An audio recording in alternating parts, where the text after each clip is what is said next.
તો આ વચ્ચે એક મહત્વના સમાચાર સામે નજર કરીશું। પીએમ મોદી સુરેન્દ્રનગર ખાતે પહોંચ્યા છે। આજે વાત કરીએ કે પીએમ નરેન્દ્ર મોદીનો ગુજરાતમાં બીજા દિવસનો પ્રવાસ છે, ત્યારે તેઓ સુરેન્દ્રનગર ખાતે પહોંચ્યા છે। વલ્લભ વિદ્યાનગર બાદ સુરેન્દ્રનગરમાં વિશાળ જનસભાનું આયોજન કરાયું છે। લોકસભા બેઠકના ઉમેદવાર શ્રીમતી નીમુબેન બાબણિયા, सांसद श्रीमती भारतीबेन शियाळ, श्री मोहनभाई कुंडारिया, राज्यसभा सांसद श्री केसरीदेवसिंह झाला, प्रदेश मुख्य चूंटणी इंचार्ज श्री आई.के. जाडेजा साहेब, प्रदेश उपाध्यक्ष श्री जयंतीभाई कावड़िया, श्रीमती वर्षाबेन दोशी, श्री भरतभाई बोगरा, किसान मोर्चा राष्ट्रीय महामंत्री और क्लस्टर इंचार्ज श्री बाबूभाई जेबलिया, मारा साथी सौ धारासभ्य श्री, मंचस्थ सौ महानुभाव, प्रेस मीडिया मित्रों, विशाल संख्या में उपस्थित सौ भाइयों बहनों, आप सौ ने मारा नमस्कार। जय श्री राम। विश्व नेता तथा मां नर्मदा जल थी सौराष्ट्र की धरती ने नवपल्लवित करनार विकास पुरुष आदरणीय श्री नरेंद्र भाई मोदी साहेब नु सौराष्ट्र आ धराव पर हूँ स्वागत करूं छूं।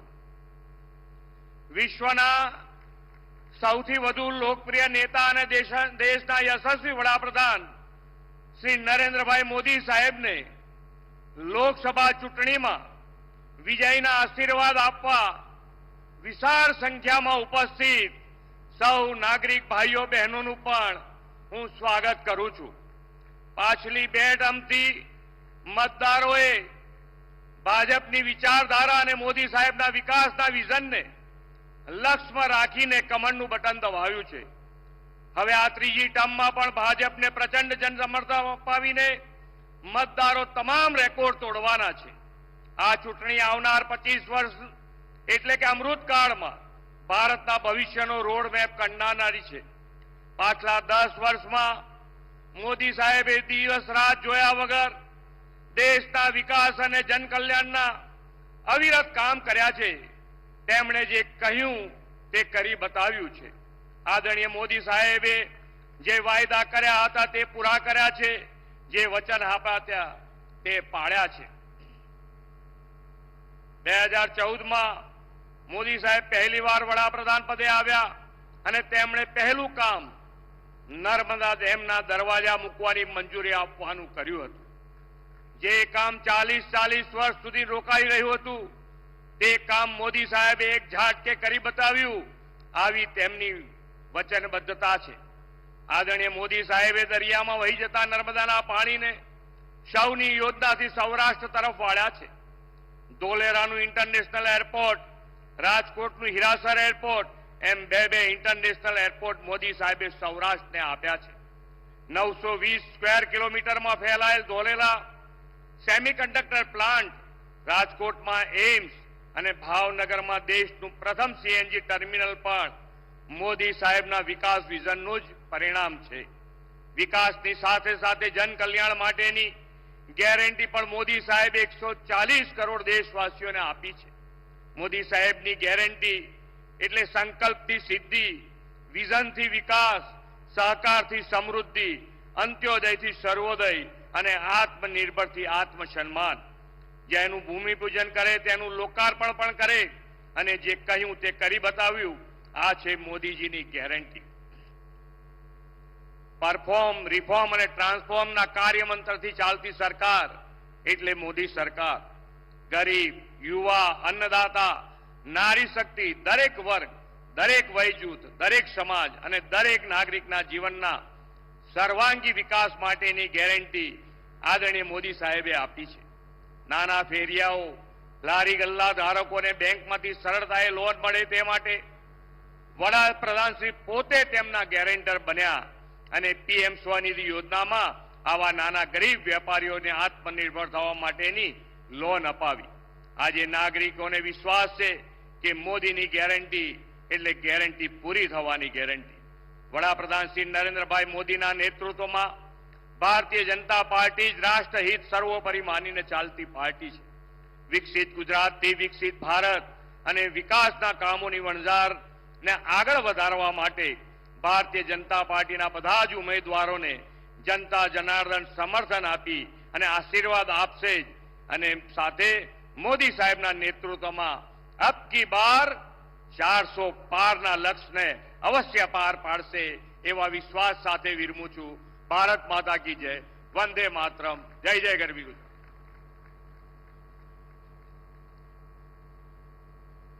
ખૂબ ખૂબ આભાર સાહેબ.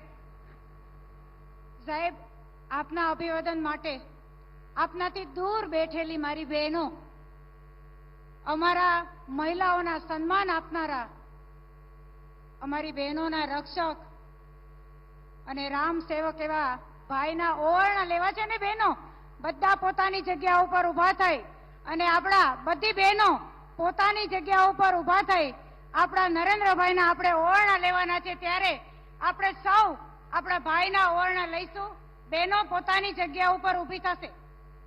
બહેનો અને આપણા ભાઈના ઓવરણા લઈને આપણે શું કહીશું?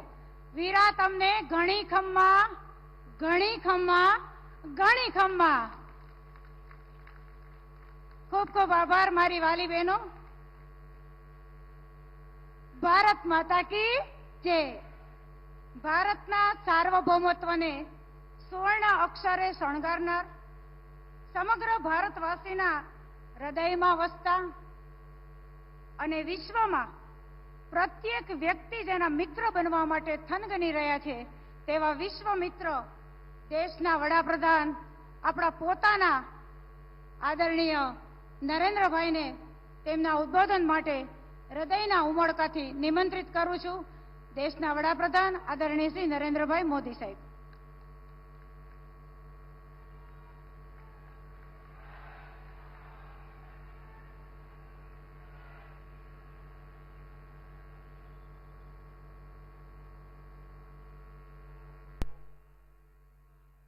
સુરેન્દ્રનગરમાં સભા હોય અને આટલી મોટી સંખ્યામાં માતાઓ બહેનો હોય, એ જ મોટી ઘટના છે. અને એમાંય આ બધી માતાઓ બહેનો ઉભા થઈને ઓવારણા લીધા. આપે મને આશીર્વાદ આપ્યા. હું સૌ માતા બહેનોનો માથું નમાવીને આભાર માનું છું.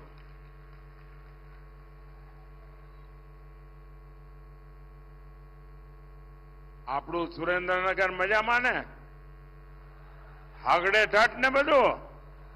હા, આમ જોરમાં તો લાગો છો બધા.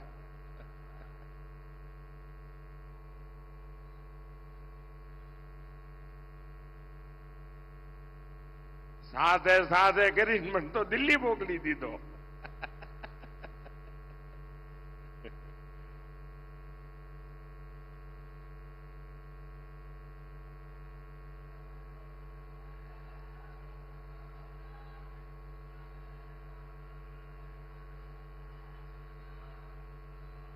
એકવાર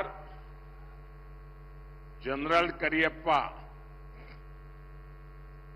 જે દુનિયામાં મોટું નામ હતું, ભારતની સેનાના વડા હતા, ડગલે ને પગલે લોકો એમને સલામી કરતા હોય, સન્માન કરતા હોય. પણ એકવાર એમના ગામમાં કર્ણાટકામાં એમને બોલાવીને એમનું સન્માન કર્યું. અને એ વખતે એમણે કહ્યું, ભાઈ દુનિયામાં ગમે તેટલી વાહવાહી થતી હોય, એ બધું તો હોય, પણ જયારે ઘર આંગણે જઈએ ને થાય ને ત્યારે જોમ જુદું હોય છે. આજે હું અનુભવ કરું છું, ગઈકાલથી હું આવ્યો છું, જે રીતે ગુજરાત આખું ઓવારણા લઈ રહ્યું છે, ગુજરાત જે રીતે પ્રેમ વરસાવી રહ્યું છે, ભાઈઓ બહેનો, હું ગુજરાતનું ઋણ ક્યારેય ન ભૂલી શકું. અને મારી શાસકીય કારકિર્દી જે છે એ સૌરાષ્ટ્રથી શરૂ થઈ. મને પહેલી વાર એમએલએ સૌરાષ્ટ્રે બનાવ્યો અને આ ગુજરાતે મને એવું પાકું ઘડતર કર્યું છે ને સાહેબ, તમે ટપલા મારીને ક્યાંય કાચો પડું છું બોલો, ક્યાંય કાચો પડ્યો છું, ક્યાંય ઊણો ઉતર્યો છું, તમારું માથું ઊંચું ન થાય એવું કર્યું છે કે નથી કર્યું? છાતી તમારી 56 ની થાય એમ કર્યું છે કે નથી કર્યું? પણ એનું કારણ મોદી નથી હો, એનું કારણ તમારા આશીર્વાદ છે, એનું કારણ તમારા પ્રેમ છે. અને ભાઈઓ બહેનો, આપણે નાનું વિચારતા નથી, નાનું કરતા નથી. સ્ટેચ્યુ બનાવ્યું તો દુનિયાનું મોટામાં મોટું, સ્ટેડિયમ બનાવ્યું તો દુનિયામાં મોટામાં મોટું. એટલે કાચું કઈ કરવાનું જ નહીં. અને હવે 25 વર્ષનું લક્ષ્ય લઈને આપણે નીકળ્યા છીએ. અને વિકસિત ભારત, જ્યારે ભારતની આઝાદીના 100 વર્ષ થાય ત્યારે હિન્દુસ્તાન દુનિયામાં વિકસિત દેશ હોય. અને દુનિયામાં ભારત વિકસિત દેશ હોય એનો અર્થ કે આપણા ગુજરાતે તો 5 વર્ષ વહેલા વિકસિત થવું પડે ભાઈ. એટલે ભૂપેન્દ્રભાઈના નેતૃત્વમાં આપણે તેજ ગતિથી વિકસિત ગુજરાત, વિકસિત ભારત માટે બનાવવું છે. અને એના માટે ચાહે દિલ્હી હોય કે ગાંધીનગર, આપણે સાથે મળીને 140 કરોડ દેશવાસીઓના સપના પૂરા કરવા છે. પણ એના માટે તમારે મોદીને કાયમ મજબૂત કરવો જ પડે હો, ખરું કે નહીં? પેલી દીકરી ફોટો લઈને આવી બેઠા બેઠા થાકી જઈશ, મેં જોઈ લીધો. હા, શાબાશ, શાંતિથી સાંભળ બેટા, આપણા ઘરની જ વાત છે.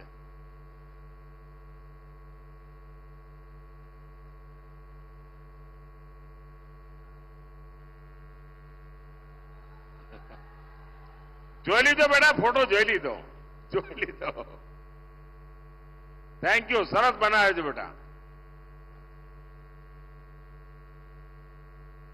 વિકસિત ભારત બનાવવું હોય, વિકસિત ગુજરાત બનાવવું હોય, અને તમારો ઘરનો દીકરો દિલ્હીમાં બેઠો હોય તો એને મજબૂત કરવાની જવાબદારી ઘરવાળાઓની ખરી કે નહીં ભાઈ?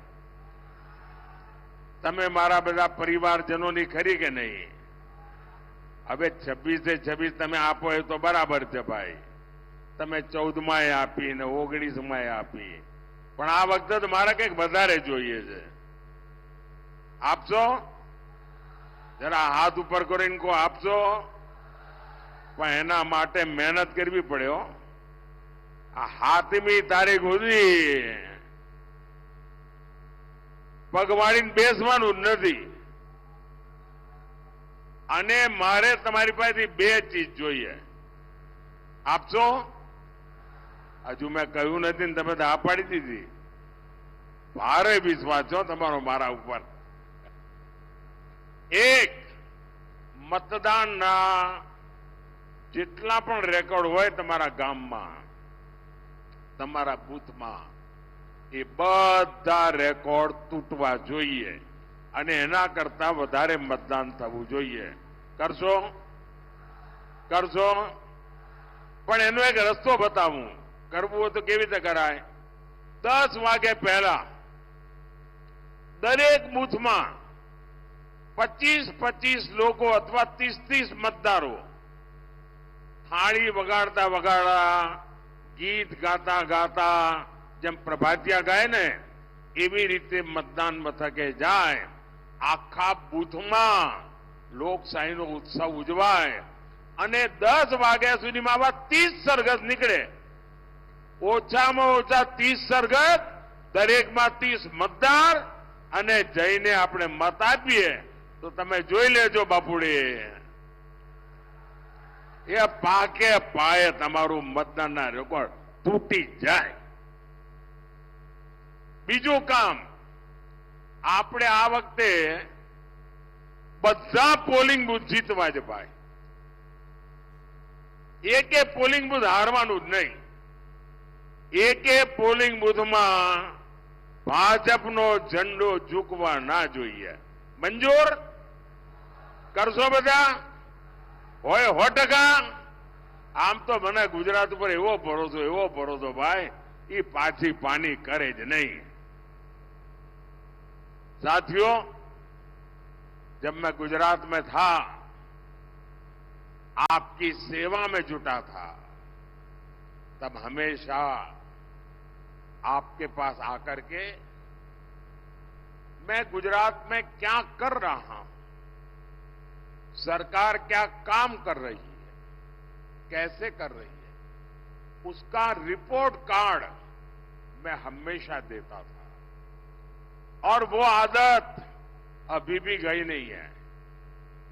और आज आपका ये बेटा, गुजरात का संतान, आपका सामने अपना 10 साल का रिपोर्ट कार्ड देने के लिए गुजरात आया है.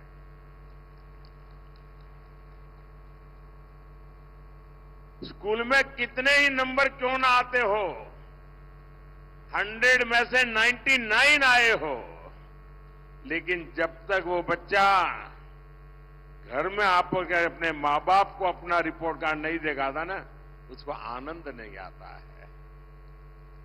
तो मैं भी, जिन्होंने मुझे जन्म दिया, जिन्होंने मुझे जीवन दिया, ऐसे मेरे गुजरात के लोगों के आगे एक बालक की तरह अपना रिपोर्ट कार्ड देकर के आपके आशीर्वाद लेने आया हूं, आपकी शाबाशी लेने के लिए आया हूं. आप याद करिए, 10 साल पहले हमारा देश लाखों करोड़ के घोटाले में शर्मसार था. कोई दिन ऐसा नहीं था कि जहां घोटाले की खबरें अखबार में हेडलाइन न हो. कभी 2G घोटाला, अभी 5G का जमाना है ना, कोई घोटाला सुना है? 2G का घोटाला, कोयले का घोटाला, कभी डिफेंस में घोटाला, कभी CAG में घोटाला, कभी कॉमनवेल्थ में घोटाला, कभी हेलीकॉप्टर में घोटाला, कभी पनडुब्बी में घोटाला, सबमरीन में घोटाला.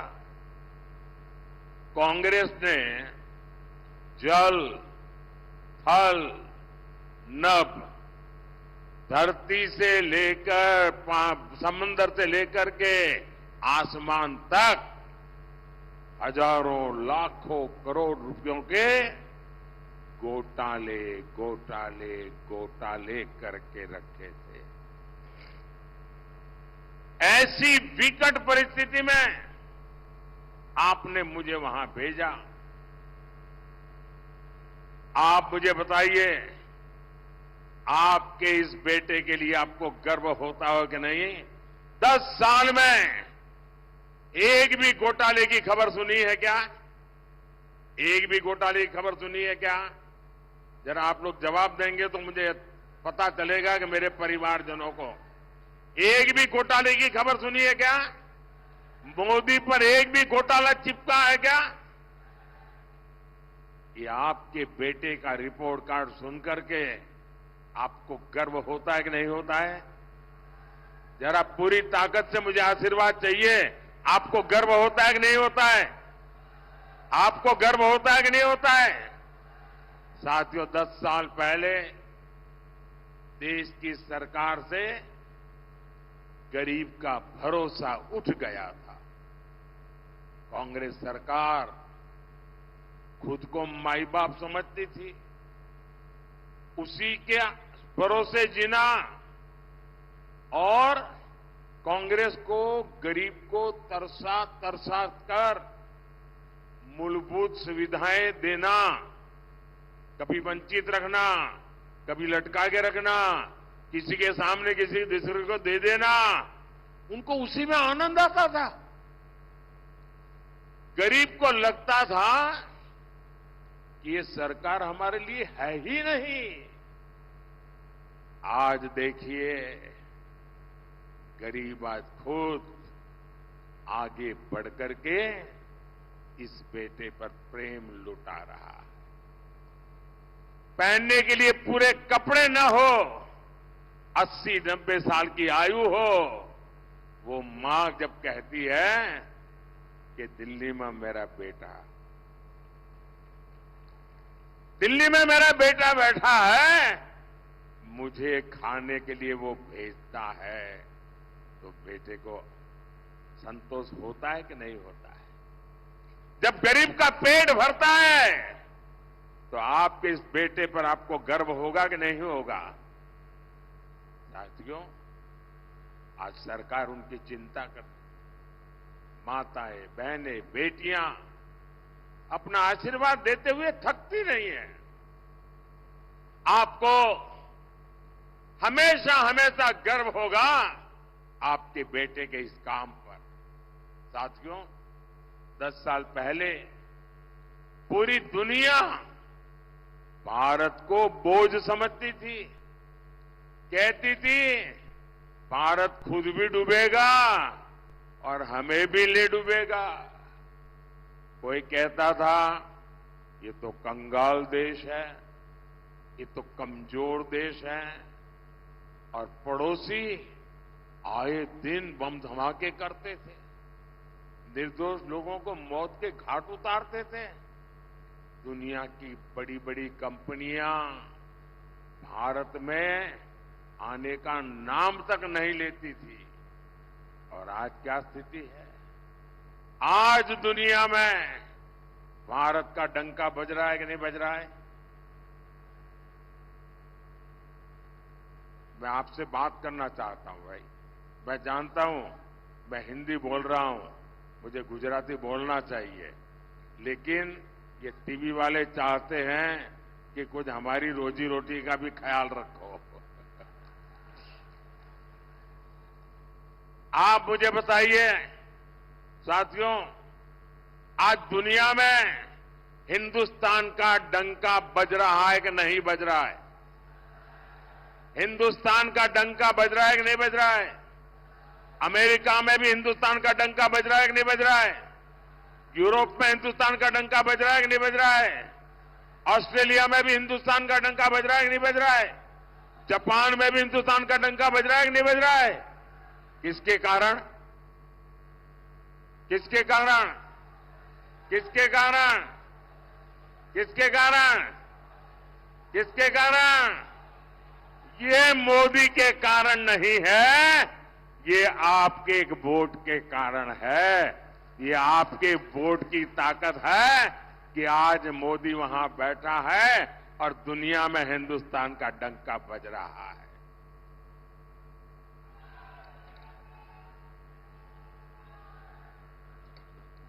आज बड़ी बड़ी कंपनियां भारत में आने के लिए उनके बीच में होड़ मची हुई है, स्पर्धा चल रही है। भारत आज आत्मनिर्भर बन रहा है। भारत आज आतंकवादियों को भेजने वाले लोगों को पता है, अब भारत घर में आकर के घुस करके मारता है। और मैं मानता हूं हर गुजराती को गर्व होता होगा। साथियों, 10 साल पहले भारत दुनिया की 11 नंबर की अर्थव्यवस्था थी। दुनिया में हमारा नंबर 11 था। दुनिया भी सोचती थी कि जैसे तैसे भारत की गाड़ी चल रही है, इससे ज्यादा अच्छा ये देश कर ही नहीं सकता है, हो सकता है वो और लुढ़क जाएगा। लेकिन 10 साल पहले आपने अपने बेटे को बिठाया और 10 साल के भीतर भीतर भारत छलांग लगाकर दुनिया की 5 नंबर की अर्थव्यवस्था बन गया। पूरी दुनिया चौंक गई। कोरोना के समय जब बड़े बड़े देशों की अर्थव्यवस्था हिल गई, एक अकेला भारत था जो मजबूती से डटा हुआ था। आपको ये बातें सुन करके गर्व होता होगा कि देश ने एक चाय वाले को, एक गुजराती बेटे को बिठाकर अच्छा काम किया है। साथियों, हार की हताश में कांग्रेस ने देश को, समाज को बांटने का अभियान तेज कर दिया है। अयोध्या में 500 साल के बाद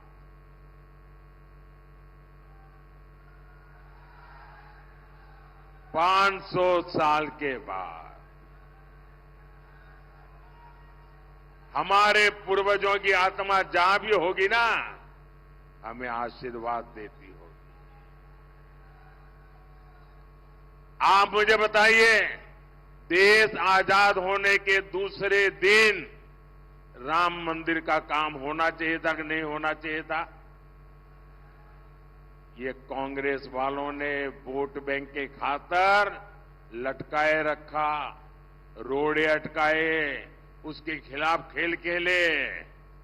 अयोध्या में 500 साल के इंतजार के बाद भव्य राम मंदिर बना। आपको अपने बेटे पर अब भरोसा है ना? भरोसा है ना? जो कहेगा वो करता है ना? 500 साल का इंतजार खत्म हो गया साथियों। लेकिन कमाल देखिए, राम मंदिर के ट्रस्टियों ने घर जाकर के कांग्रेस के लोगों को निमंत्रण दिया कि आप भी आइए प्राण प्रतिष्ठा में, आपकी पुरानी सारी गलतियां माफ कर देते हैं, आइए हम बुलाते हैं। लेकिन कांग्रेस और उसके चेलों को, चट्टे बट्टे को ये निमंत्रण मंजूर नहीं था। उन्होंने निमंत्रण को ठुकरा दिया, ठुकरा दिया। भाइयों बहनों, राम मंदिर का निमंत्रण ठुकरा देना कितना उचित है मैं समझ नहीं पाता हूं। अब कांग्रेस ने हिंदुओं की आस्था में भी भेद करने का दुस्साहस शुरू किया है। कांग्रेस के अध्यक्ष श्रीमान मल्लिकार्जुन खड़गे जी,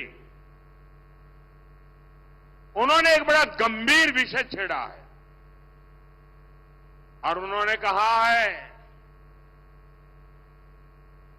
भगवान राम और भगवान शिव, उसके संबंध में बड़ा खतरनाक बयान दिया है। और वे बदिरादे से दिया गया हुआ स्टेटमेंट है। हिंदू समाज को बांटने के लिए खेल खेला गया है। वो राम भक्तों को और शिव भक्तों में भेद देखते हैं, भेद करते हैं और भेद करके लड़ाना चाहते हैं।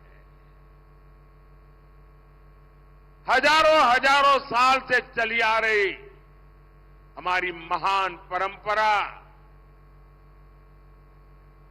राम हो, कृष्ण हो, शिव हो, अरे मुगल भी इसे तोड़ नहीं पाए थे मल्लिकार्जुन जी। अब कांग्रेस तोड़ना चाहती है।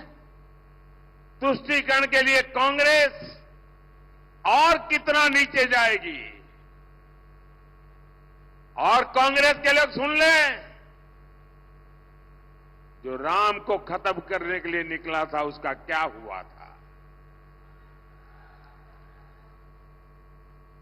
और उनके एक शाहजादे ने महीने भर पहले कह दिया था कि मैं इस देश में शक्ति का विनाश करके रहूंगा। ये शक्ति स्वरूपा मेरी माताएं बहनें बैठी है। हम शक्ति के उपासक हैं। कोई अंबा की उपासना करता है, कोई चामुंडेश्वरी की करता है, कोई चोटीला के पगडंडी पर जाकर के, ऊपर जाकर के मां चामुंडेश्वरी का। कभी दुर्गा का, कभी काली का, कभी लक्ष्मी का, कभी सरस्वती का। हम शक्ति की उपासना करते हैं। और शाहजादे ने कह दिया था कि मैं शक्ति का विनाश करूंगा।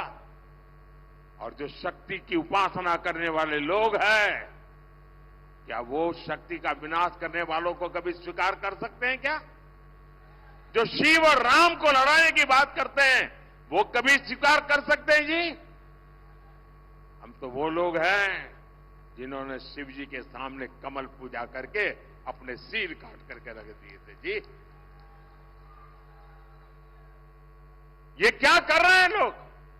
साथियों, कांग्रेस हमेशा से रॉन्ग डिलीवरी वाली पार्टी है। देश को आजादी दिलानी थी, लेकिन उन्होंने बंटवारा कर दिया। देश का विकास करना था, लेकिन जो था वो भी लूट लिया। गरीबों का पैसा गरीबों को जाना था, लेकिन कांग्रेस की तिजोरी में पहुंचा। अब एससी, एसटी, ओबीसी के हक का आरक्षण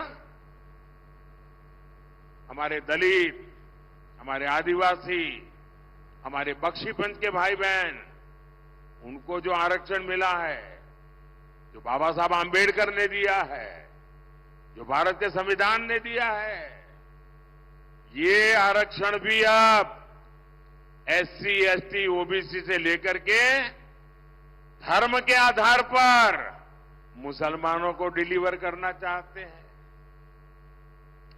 पिछले 3 दशक से कांग्रेस लगातार ऐसी कोशिश कर रही है। कांग्रेस ने कर्नाटका में रातों रात एक फतवा निकाला, एक पेपर निकाला, थप्पा मार दिया और कह दिया कि कर्नाटका में जितने भी मुसलमान हैं वो सबके सब ओबीसी है। हुआ क्या? ओबीसी कोटा में जो आरक्षण था, उसमें से बहुत बड़ा डाका डाल दिया, लूट लिया और ओबीसी का आरक्षण उधर चला गया। ये खेल खेलते जी। और इस बार कांग्रेस का मैनिफेस्टो, घोषणा पत्र, उसमें अगर आप देखेंगे, पहली नजर में ही लगता है कि उनके मैनिफेस्टो पर मुस्लिम लीग की छाप है। कांग्रेस का पंजा नहीं है, उस पर मुस्लिम लीग का पंजा है।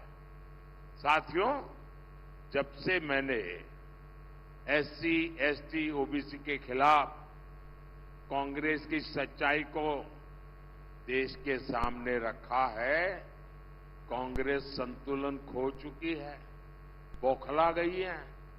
कांग्रेस झूठ पर झूठ बोले जा रही है। और इसलिए मैं भी कांग्रेस को 3 चुनौतियां दे रहा। હું 3 પડકાર ફેંકું છું કોંગ્રેસ સામે। મારા 3 પડકાર છે અને શાહજાદામાં હિંમત હોય, કોંગ્રેસમાં હિંમત હોય, એમના ચટ્ટા બટ્ટાઓમાં હિંમત હોય તો એક ચાय वाले का बेटा मुकाबला करने के तैयार है। मारो पहलो પડકાર, कांग्रेस લખીને બાંયધરી આપે કે એ ભારતના બંધારણમાં કોઈ છેડછાડ નહીં કરે, ભારતના બંધારણને નહીં બદલે। कांग्रेस લખીને આપે, બાંયધરી આપે કે બાબા સાહેબ આંબેડકરે જે આરક્ષણ આપેલ છે એને ધર્મના આધાર પર દલિતો, આદિવાસીઓ પાસેથી લૂંટીને, બક્ષીપંચ પાસેથી લૂંટીને મુસલમાનોને આરક્ષણ નહીં આપે। અને મારો ત્રીજો પડકાર છે, कांग्रेस લેખિતમાં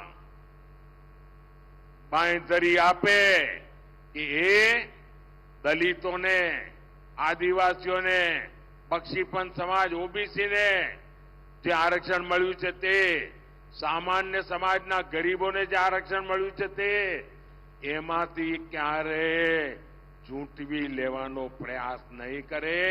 અને એમને મારી પડકાર છે કે લખીને આપે કે એમના ત્યાં આ મારો ત્રીજો પડકાર છે કે જે એમના રાજ્યો છે, એમના ચટ્ટાબટ્ટાઓના રાજ્યોમાં બેઠા છે, જ્યાં એમની સરકારો છે, એ લોકો પણ ઓબીસીનો કોટા ઓછો કરીને મુસલમાનોને નહીં ધરી દે, ધર્મના આધાર પર ટુકડા નહીં કરે અને દલિતો આદિવાસીઓના આરક્ષણ પર છેડછાડ નહીં કરે.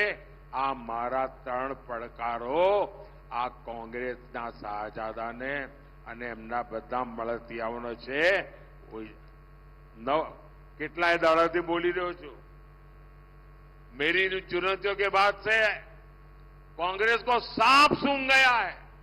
मैंने 23 अप्रैल को पहली बार कांग्रेस को ये 3 चुनौतियां दी थी. आज से 9 दिन हो रहा है. आज तक कांग्रेस की तरफ से मुंह पे उनको ताला लग गया है और बात बदलने के लिए संविधान लेकर के नाच रहे हैं मंच पे बैठ करके. अब संविधान आपको नहीं बचाएगा. आपने संविधान की पीठ में छुरा भोंका है. इसका मतलब साफ है, कांग्रेस की नीयत में खोट है. भाइयों और बहनों, અને સંવિધાન માટેની મારી લાગણી, મારું સમર્પણ કેવું છે એ તો તમને સુરેન્દ્રનગરવાળાને બરાબર યાદ હશે. જ્યારે આપણા સંવિધાનને 60 વર્ષ થયા ત્યારે દેશમાં ગુજરાત એક જ રાજ્ય હતું કે જેણે ડોક્ટર બાબા સાહેબ આંબેડકર અને સંવિધાનના ગૌરવને લઈને અહીંયા સુરેન્દ્રનગરમાં હાથી ઉપર સંવિધાન મૂકીને, અંબાડી પર સંવિધાન મૂકીને સરસ મજાની યાત્રા કાઢી હતી. અને એ વખતે ગુજરાતનો મુખ્યમંત્રી નરેન્દ્ર મોદી પગે ચાલતો હતો અને સંવિધાન હાથીની અંબાડી પર હતું. આ સંવિધાનનું સન્માન છે અમારા માટે. તો કોંગ્રેસનું ઘોષણાપત્ર દરેક બિંદુ પર તુષ્ટિકરણ, તુષ્ટિકરણ અને તુષ્ટિકરણ પર ચાલી રહ્યું છે. આ મેનિફેસ્ટો એનું મોટામાં મોટો દસ્તાવેજ છે. તમને આશ્ચર્ય થશે, એક વાત તમને હું આજે સુરેન્દ્રનગરમાં पहली बार કહી રહ્યો છું, ચોંકાવનારું લાગશે. इन्होंने क्या किया है अपने मैनिफेस्टो में? उन्होंने लिखित कहा है, ये मेरे पत्रकार बंधु भी चौंक जाएंगे सुन करके. उन्होंने लिखित में कहा है कि अब जो सरकारी टेंडर होंगे उस टेंडर में भी माइनॉरिटी के लिए, मुसलमानों के लिए एक कोटा फिक्स कर दिया जाएगा.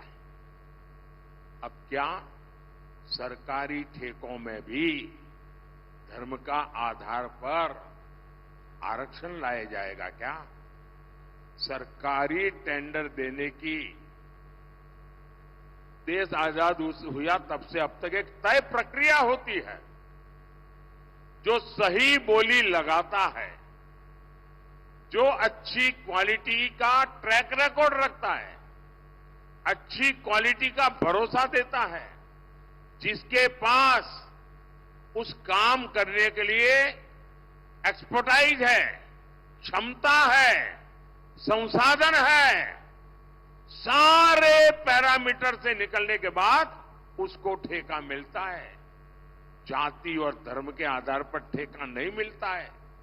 अब कांग्रेस कह रही है, अपने वोट बैंक के लिए पक्षपात करते हुए वो कहती है कि ठेका अब ऐसे नहीं मिलेगा, ठेका धर्म के आधार पर बांटा जाएगा. साथियों, भाजपा कह रही है हम आधुनिक इंफ्रास्ट्रक्चर बनाएंगे. कांग्रेस की चली तो इसके टेंडर भी धर्म के आधार पर बांटेगी. ये हाईवे, एक्सप्रेसवे जो बन रहे हैं वो भी क्या धर्म के आधार पर बनाए जाएंगे? देश की सेना के लिए हम मेड इन इंडिया अस्त्र शस्त्र बना रहे हैं. बारूद भी बना करके सरकार को भेज सकते हैं. क्या धर्म के आधार पर अब किसी धर्म के विशेष को कहेंगे कि तुम बारूद बनाओ हमारी सेना के लिए, कि योग्य व्यक्ति को देंगे? कोई भी धर्म के आधार पर नहीं, जाति के आधार पर नहीं, योग्यता के आधार पर देंगे। अब कांग्रेस की ये सनक देखिए, चुनाव जीतने के लिए, सत्ता पाने के लिए ये देश को तबाह करने पर लगे हैं। हर सेक्टर में ये देश को बांटने का ये मुस्लिम लीगी प्लान देश को मंजूर नहीं है। और कांग्रेस लिख के रखे, जब तक मोदी जिंदा है ना,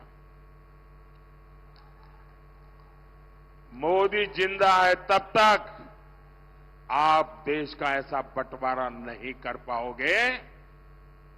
અને આપણે ત્યાં તો કહે છે કાઠિયાવાડમાં, ખેલ ખેલાડીના અને ઘોડા સવારોના। ભાઈઓ બહેનો, સંવિધાનની બાબતમાં મારું કમિટમેન્ટ તમને ખબર છે।